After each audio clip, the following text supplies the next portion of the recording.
Shalom, Bapak Ibu Saudara terkasih di dalam Tuhan Yesus Kristus. Mari kita akan bersama belajar firman Tuhan pada saat ini.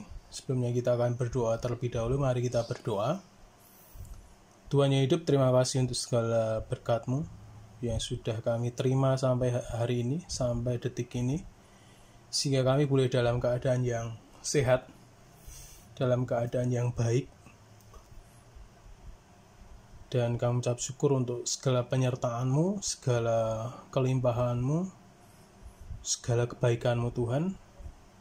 Saat ini kami ingin mengambil bagian kami sebagai seorang murid untuk belajar kepada-Mu, Sang Guru yang sejati, kepada satu-satunya Tuhan yang kami miliki dan kami sembah. Terima kasih Tuhan, biarkan Roh Kudus menolong setiap hati kami dan membimbing setiap hati kami untuk boleh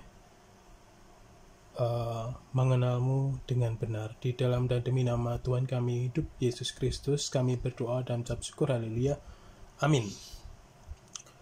Mari Bapak Ibu Saudara, kita akan membuka kitab suci kita di dalam Matius 10 ayat 38 dan Matius 16 ayat 24. Saya akan bacakan untuk kita semua. Barang siapa yang tidak memikul salibnya dan mengikut aku, ia tidak layak bagiku. Ini tertulis di dalam Matius 10 ayat 38. Kemudian di dalam Matius 16 ayat 24, lalu Yesus berkata kepada murid-muridnya, setiap orang yang mau mengikut aku harus menyangkal dirinya, memikul salibnya dan mengikut aku.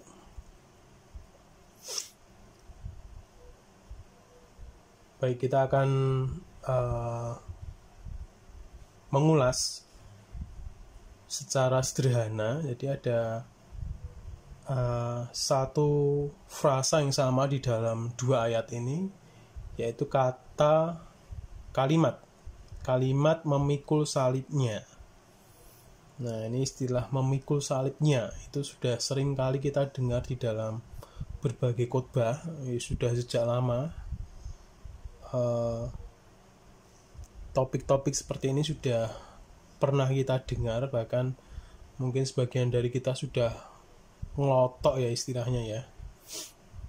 Tapi mari kita mengamini bahwa setiap hari firman itu memunculkan sesuatu yang baru. Nah, entah itu hikmat, entah itu nasihat, entah itu kebenaran, selalu baru. Itu uniknya firman Tuhan. Kalau kita lihat, salib itu identik dengan kekristenan dan gereja, betul ya. Jadi setiap gedung gereja, setiap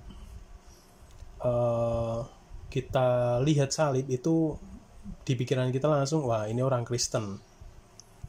Ini orang Kristen, dan wah kalau ada gedung gitu, gedung ada salibnya gitu, kita pasti akan dengan mudah menebak bahwa ini gereja gitu ya. Jadi ini semacam ikonik bagi orang Kristen, tetapi ya jangan disalahgunakan. Jadi ada banyak orang juga masih berpikir secara kolot bahwa benda berbentuk salib itu memiliki kuasa dari Tuhan. Nah, itu yang salah gitu ya. Jadi misal orang supaya tidak takut kemana-mana bawa kalung salib, anting salib atau lain sebagainya. Jadi sebenarnya hal tersebut adalah salah besar. Kita tidak bisa memberhalakan apapun. Jadi itu melanggar hukum Taurat Tuhan ya. Jadi jangan ada apapun, jangan ada patung, jangan membuat patung yang menyerupai apapun, jangan membuat image yang menyerupai apapun untuk disembah, termasuk salib. Tapi kita juga harus mengetahui mengapa seseorang sangat suka dengan bentuk ini, atau mengapa gereja dan kekristenan selalu menghadirkan simbol ini di dalam entah itu ritual agama maupun di dalam kegiatan sehari-hari. Nah, mengapa begitu? Tentu saja karena benda salib ini adalah benda yang pernah dipikul oleh seorang utusan surgawi. Nah, pernah dipikul oleh seorang anak manusia bernama Yesus Kristus. Di latar belakangnya seperti itu ya. Jadi kalau kita lihat salib, seharusnya kita teringat kepada satu sosok yang ada di baliknya. Kita tentu pernah mendengar kisah Yesus yang juga pernah memikul kayu salib yang besar ini, kayu salib yang berat ini, jaraknya beberapa kilometer dari kota Yerusalem ke Bukit Golgota. Nah, pada waktu itu kisahnya setelah malam Paskah, esok harinya Yesus diadili di hadapan mahkamah agama, di hadapan Herodes, di hadapan Pilatus. Dia juga dihakimi oleh orang-orang Yahudi sendiri, seperti itu. Dan kemudian Pilatus memutuskan untuk memberikan hukuman salib kepada Yesus Kristus. Kalau kita melihat, sebenarnya hukuman salib ini adalah hukuman yang diperuntukkan bagi penjahat atau pemberontak, gitu ya. Jadi pada waktu itu Yesus disetarakan dengan penjahat. Padahal waktu itu kan ada semacam voting. Pada waktu itu Pilatus memberikan pilihan kepada orang-orang Yahudi yang dibebaskan Barabas atau Yesus. Nah, tapi apa yang terjadi? Banyak orang lebih memilih, mungkin hampir semua orang ya, pada saat itu yang melihatnya atau memberikan suaranya lebih memilih Barabas yang dibebaskan dari hukumannya. Padahal dia itu kan penjahat.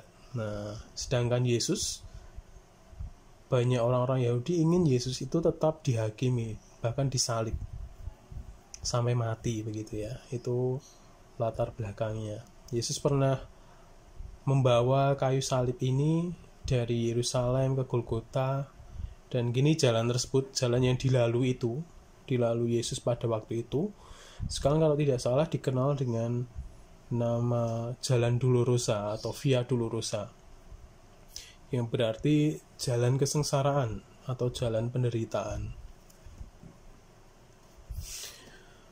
Perlu kita tahu, Bapak Ibu Saudara, jika salib itu merupakan penggenapan dari sebuah janji besar, di mana sejak dalam perjanjian lama Tuhan berjanji kelak akan datang seorang juru selamat, begitu ya. Dan kalau kita lihat di dalam Yesaya 53 itu digambarkan secara eksplisit, secara jelas, jika Mesias ini nanti akan mendapatkan hukuman yang sangat hina, mendapatkan hukuman fisik, mendapatkan hukuman psikis. Nah, itu sudah tercatat di dalam Yesaya 53. Nah, rupanya ini karena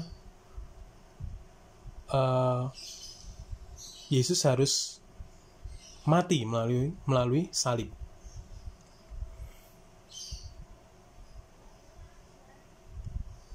Dan salib ini merupakan satu-satunya jalan, satu-satunya media, satu-satunya syarat yang harus dilalui seseorang untuk berdamai dengan Bapa dan Roh Kudus, untuk menerima berkat keselamatan, untuk menerima segala kelimpahan.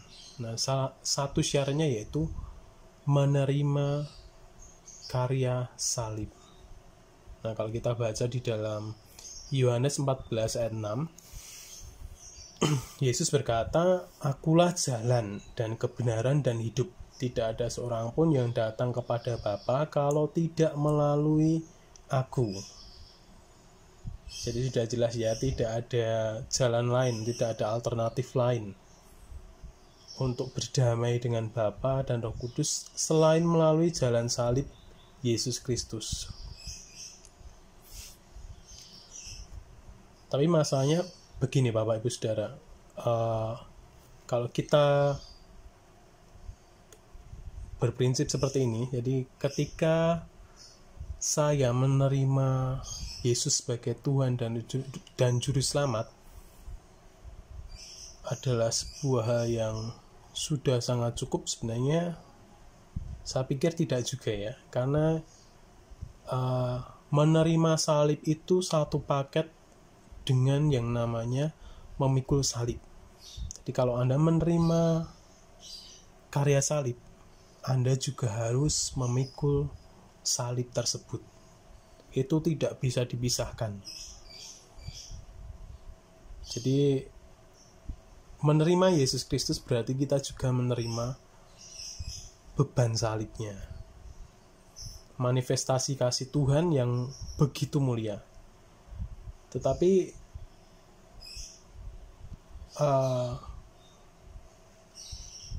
kita tidak akan hanya menerimanya saja, tetapi juga harus memikulnya di sepanjang sisa hidup kita. Melalui salib ini kita akan diberi hati yang baru, penuh dengan belas kasih Bapa, kasih yang kekal, dan diisi dengan tujuan yang kekal. Kalau kita menerima kasih ini belum pernah ada di dalam diri kita sejak lahir. Dan tujuan dari Bapa yang belum pernah terpikirkan sama sekali oleh kita, itu kita akan terima setelah kita menerima salib ini. Jadi secara sederhana ya, memikul salib itu ya menggenapi rencana Bapa sendiri terhadap setiap orang percaya.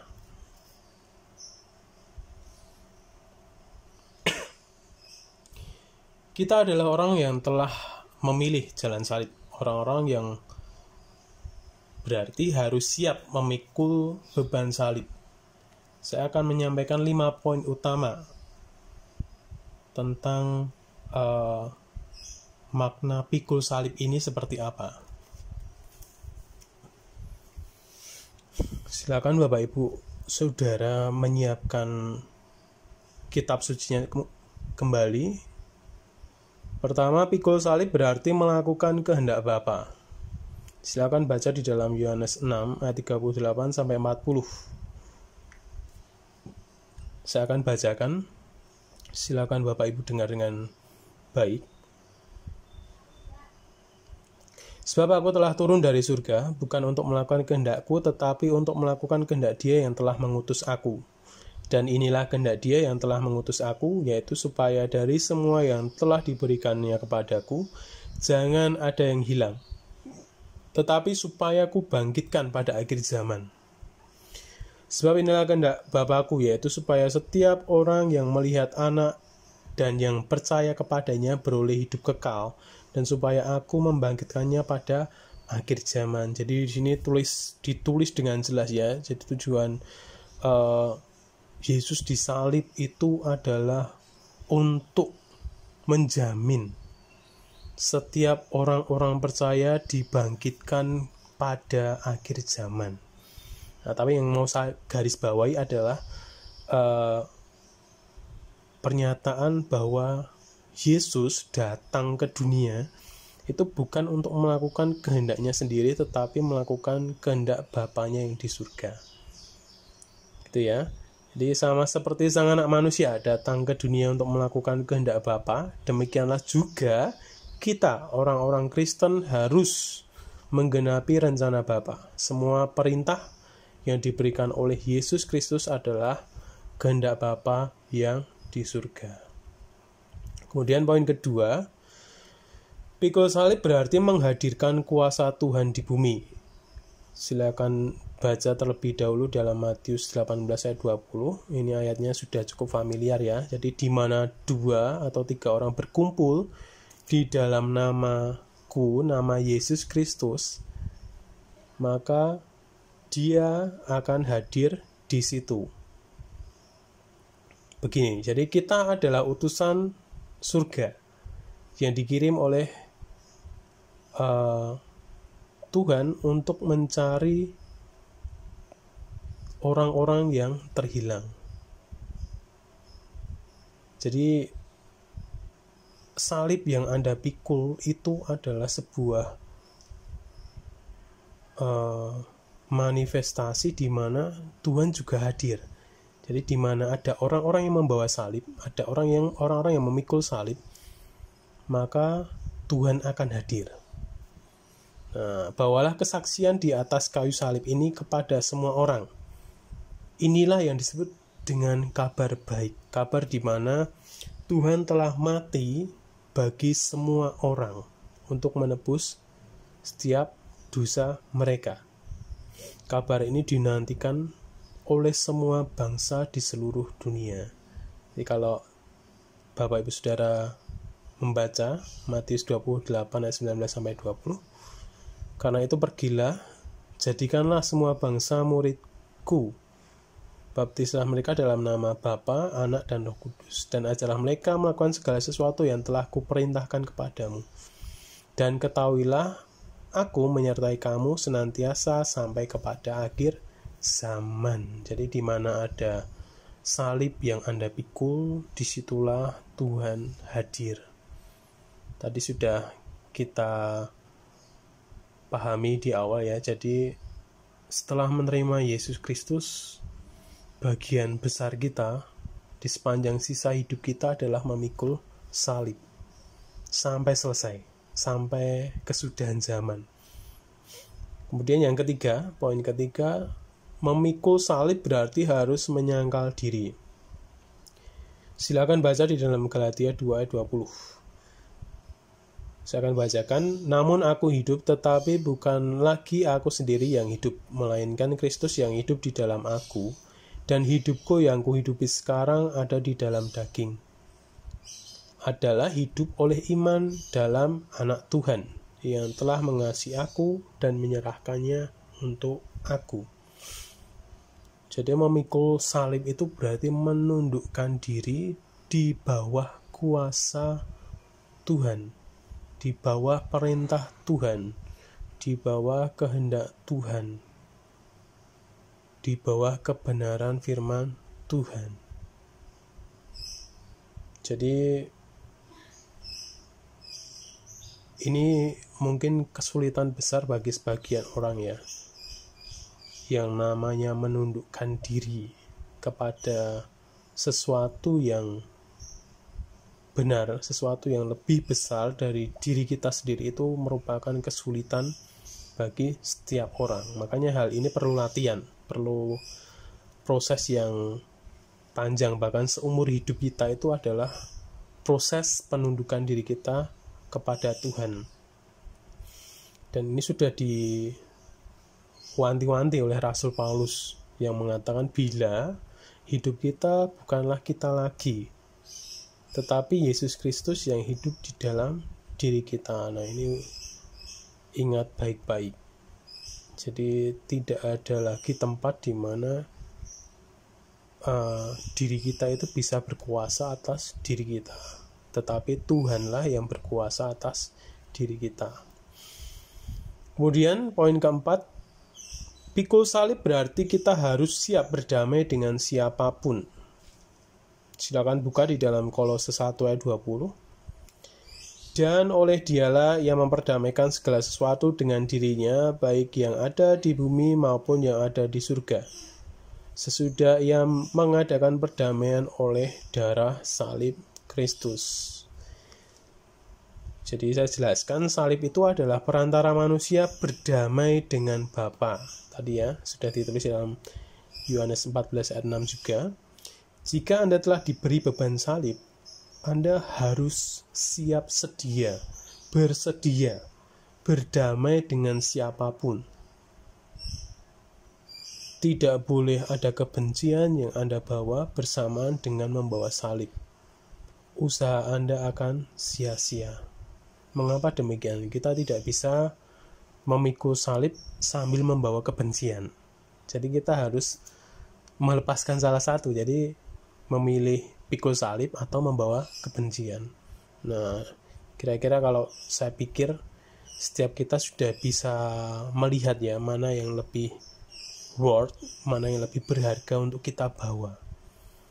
Nah, tapi masalahnya kan, loh mas, bagaimana kalau saya masih menyimpan kebencian dan lain sebagainya.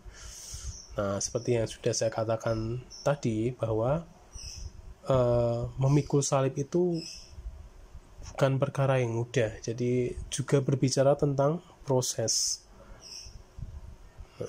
Dan tadi saya juga sudah jelaskan, ketika saya memutuskan untuk menerima Yesus dan mengikut Yesus dan menerima karya salibnya, maka hidup saya akan diubahkan, hati saya akan diubahkan, roh saya akan diubahkan. Hati yang tadinya itu jahat menjadi hati yang penuh dengan belas kasih. Nah, jadi pertanyaan, dan kemudian kalau kita ikut Yesus tapi kita masih menyimpan dendam yang sangat kepada orang lain, kepada keluarga, kepada siapapun, itu yang jadi pertanyaan. Jangan-jangan kita belum benar-benar menerima salib. Nah, ini menjadi refleksi pribadi kita masing-masing ya. Jadi tidak perlu menghakimi orang lain, tidak perlu menghakimi diri sendiri bahkan. Tetapi coba lihatlah ke dalam hati kita. Apakah iya kita sudah menyelesaikan, kita sudah mengampuni orang-orang yang bersalah kepada kita. Karena Tuhan sendiri bilang kok, jika kita berdoa untuk orang lain tapi hati kita masih menyimpan kebencian pada orang lain, maka yang sebaiknya dilakukan adalah berhenti berdoa dan ampuni dulu orang lain, baru boleh datang berdoa. Begitu ya. Kemudian poin kelima, pikul salib berarti tekun dan setia mengikut Yesus Kristus sampai akhir zaman.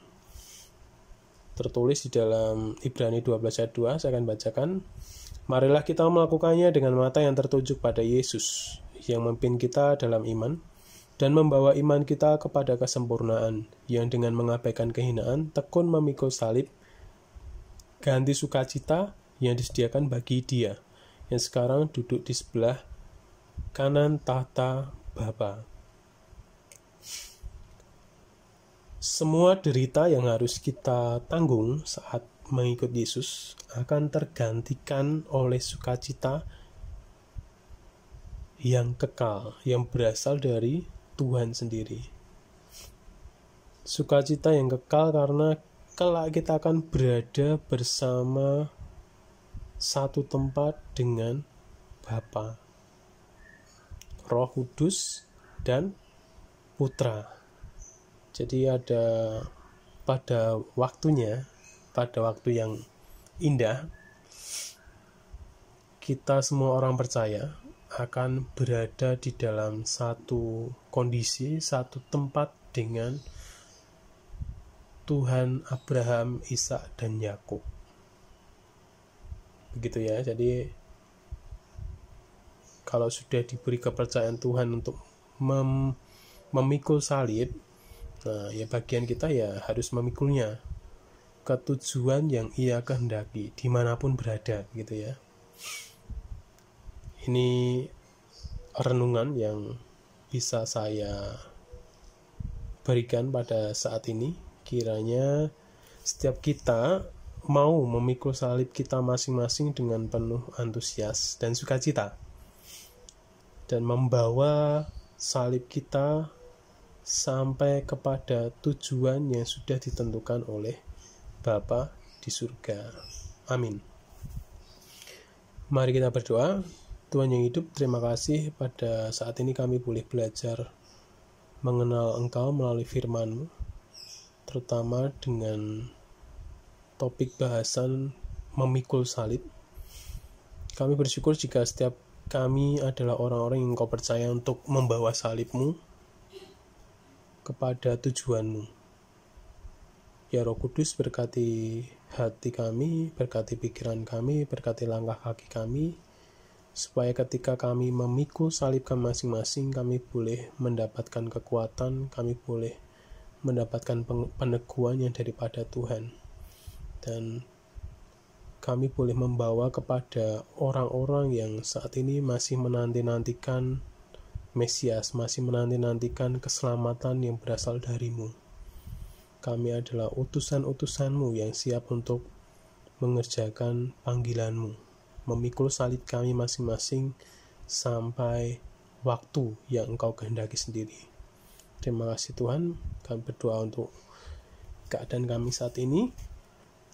Tutup bungkus kami masing-masing dengan kuasa darah-Mu, sehingga kami boleh terhindar dari wabah COVID-19 ini, dan kami boleh menjadi kesaksian bagi banyak orang bahwa kami adalah umat Tuhan, umat yang dilindungi oleh Tuhan, umat yang diberkati oleh Tuhan. Dan pada akhirnya banyak orang boleh melihat bahwa Tuhan yang menyertai kami adalah Tuhan yang hebat, Tuhannya Abraham, Ishak, dan Yakub. Terima kasih, kami sudah selesai mendengarkan firman-Mu, kami sudah selesai belajar, tapi kami percaya bahwa Roh Kudus akan terus bekerja dalam setiap hati kami. Di dalam dan demi nama Tuhan kami hidup, kami berdoa dan ucap syukur. Amin. Sidang jemaat dikasihi Tuhan, mari kita bersyukur atas segala berkat firman Allah yang sudah kita dengarkan pada saat ini. Kita berdoa. Kami bersyukur kepada Tuhan.